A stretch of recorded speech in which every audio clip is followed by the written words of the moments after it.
很多人可能没太注意啊，就是现如今马杜罗这一倒台，委内瑞拉的天倒是亮了，但是我们另一位老朋友古巴的天，怕是要彻底黑了。这可不是我胡说八道啊，而是正在发生的事实。自从上世纪60年代经历过导弹危机之后啊，我们这位老朋友一度在世界上没什么存在感，也很少有人去深究他们这几十年来到底是怎么混的。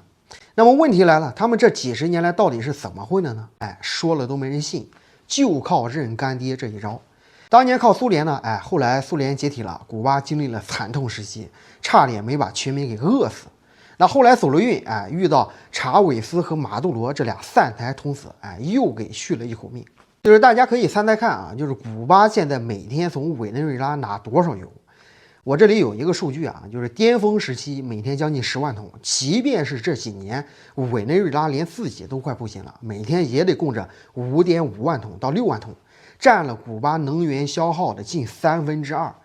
这可以说都不是贸易了，而是一种赤裸裸的输血。当然了，委内瑞拉也不白给，古巴这边出了几万名医生搞什么医疗外交，更关键的是派了一堆搞情报安保的特工去帮马杜罗维稳，拿本国的人矿去换别国的石油，这买卖做的可以说是蝎子粑粑全球独一份。可是现在好了，马杜罗歪线了，这根输血管被连根拔起，古巴立马现了原形。就是你看看现在古巴那叫一个惨，就是全国范围大停电，除了哈瓦那的涉外酒店，其他地方每天停电能达到18到20个小时。就谁敢想，这都2026年了，古巴人家里的冰箱都成了摆设了。你好不容易排队买点肉，还没等下锅，就因为没电冷藏发臭了。